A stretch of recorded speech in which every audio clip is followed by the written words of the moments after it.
میں کیوں نہ مسلمانوں کی خیر خواہی کروں، میں بھی فوج میں چلوں گا، میں بھی تمہارے ساتھ فوج میں جاؤں گا۔ سبحان اللہ، یہ تھے حضرت جریر بن عبداللہ، یہ تھے صحابی جنہوں نے ایک مرتبہ اللہ کے نبی کے ہاتھ پر بیعت لے لیا تو زندگی بھر مسلمانوں کی خیر خواہی کرتے رہے، چاہے وہ مال کے ذریعے سے ہو، چاہے وہ قیمت ادا کرنے کے معاملات ہو، چاہے وہ جنگ کرنے کے معاملات ہو۔ میرے بھائیوں، آج ہم روزانہ سنتے ہیں کہ دوسروں کے ساتھ خیر خواہی کرنی چاہیے، دوسروں کے ساتھ بھلائی کرنی چاہیے، لیکن ہمارا کام ایک کان سے سننا، دوسرے کانوں سے نکال کر کے مسجد میں وہ باتیں رکھ کر کے چلے جانا آج ہماری عادت بن چکی ہے۔ ضرورت اس بات کی ہے اپنے آپ کو سدھارو، صحابہ کے طرز پر چلو، اسلاف کے طرز پر چلو۔ یاد رکھو کہ ہمارے سلف صالحین امام حسن بصری رحمت اللہ علیہ فرماتے ہیں کہ جو شخص اس دنیا میں یعنی روئے زمین میں کسی دوسرے بھائی کی خیر خواہی کرتا ہے، مسلمانوں کی خیر خواہی کرتا ہے، یہ اللہ کو بہت زیادہ پسندیدہ اعمال ہے۔ حضرت امام حسن بصری رحمت اللہ علیہ دوسری جگہ فرماتے ہیں کہ اگر کوئی بندہ روئے زمین میں کسی دوسرے مسلمان بھائی کی خیر خواہی کرتا ہے اور اس کی مدد میں لگا رہتا ہے اور یہ اس کی عادت ہے، یعنی خیر خواہی کرنا، مدد کرنا، ایک دوسرے کے ساتھ اچھا سلوک کرنا، اگر یہ اس کی عادت ہے تو گویا کہ وہ بندہ اللہ رب العالمین کی جانب سے روئے زمین پر خلیفہ ہے۔ خلیفہ بادشاہ، یہ حکمران کی کوئی کام کا نہیں، تم خلیفہ ہو، تم حکمران ہو اگر تم دوسرے کی خیر خواہی کرتے ہو۔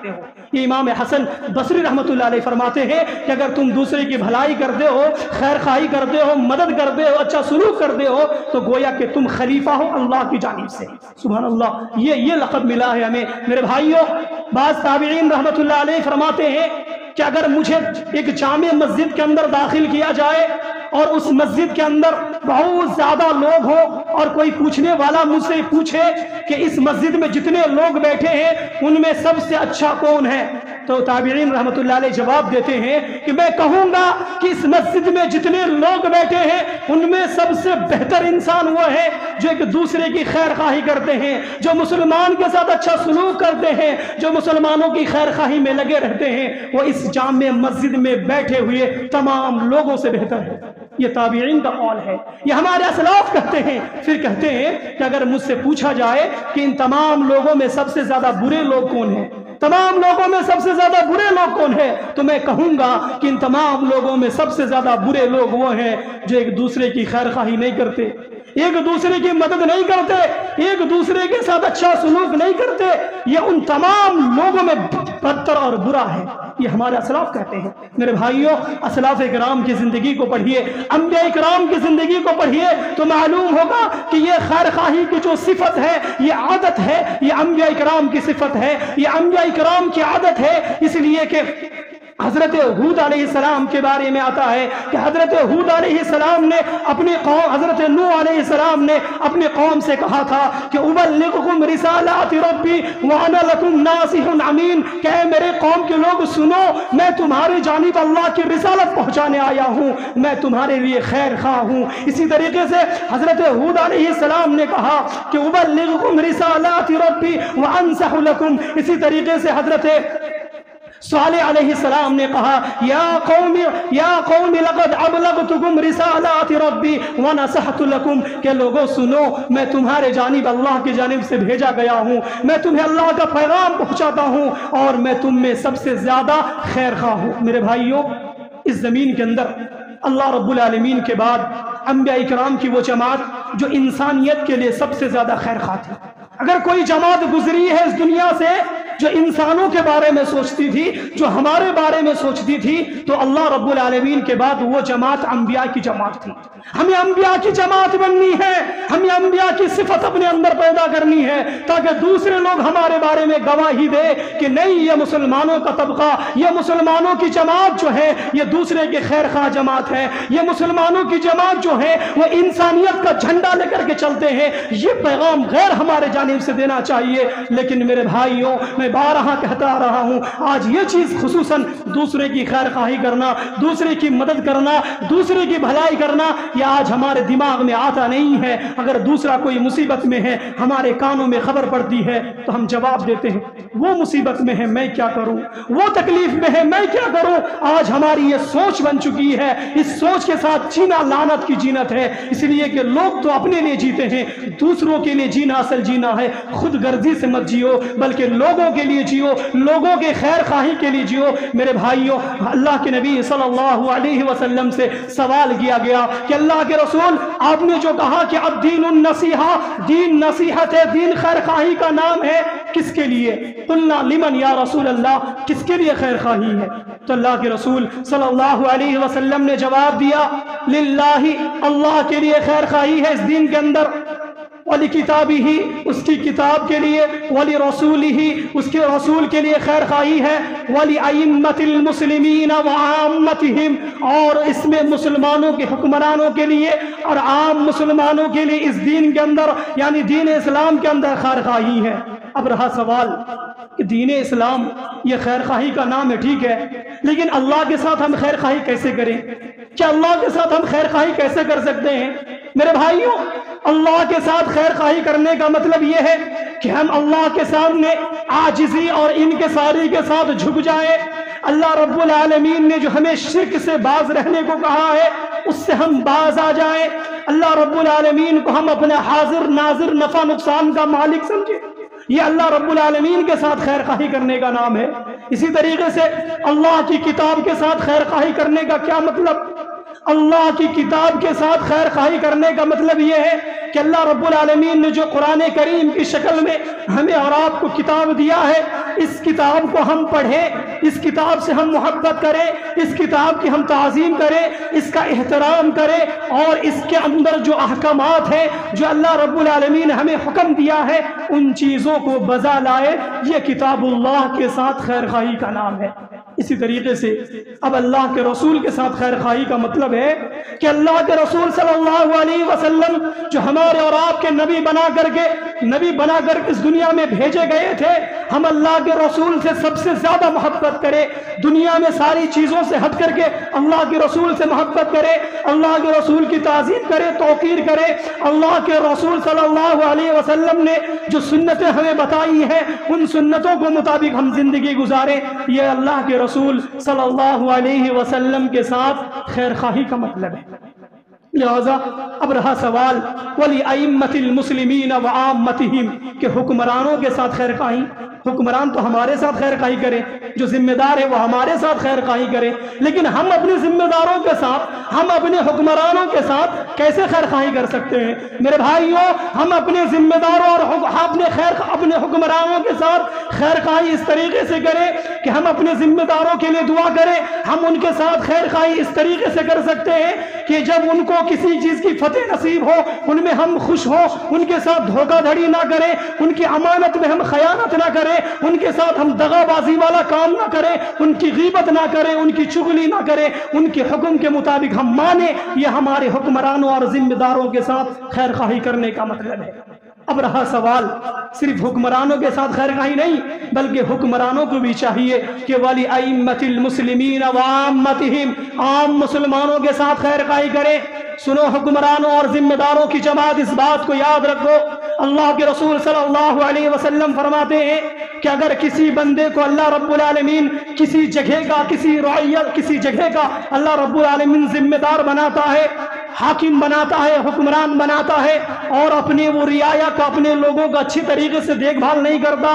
اچھی طریقے سے خدمت نہیں کرتا، تو اللہ کے نبی صلی اللہ علیہ وسلم فرماتے ہیں کہ ایسا بندہ کل قیامت کے دن جنت تو دور کی بات ہے، جنت کی خوشبو تک نہیں پائے گا۔ سبحان اللہ۔ صرف ذمہ دار ہو جانا بڑی بات نہیں ہے، حاکم بن جانا، حکومت اپنے ہاتھ لے لینا، یہ بہت بڑی بات نہیں ہے، بلکہ ان کو نبھا کر کے چلنا، اس کے جو فرائض ہے، واجبات ہے، اس کے مطابق چلنا، یہ اللہ کے نبی صلی اللہ علیہ وسلم نے چیتاوانی دی ہے۔ اللہ کے رسول صلی اللہ علیہ وسلم نے تنبیہ فرما دی ہے کہ اگر تم اپنے رعایا کے لوگوں کو، اپنے حکومت کے دائرے کے لوگوں کے خیال نہیں رکھتے ہو، ان کے ساتھ خیر خواہی نہیں کرتے ہو، تو اللہ رب العالمین کل تمہیں جنت تو دور کی بات ہے، جنت کی خوشبو سے بھی محروم کر دے گا۔ میرے بھائیوں،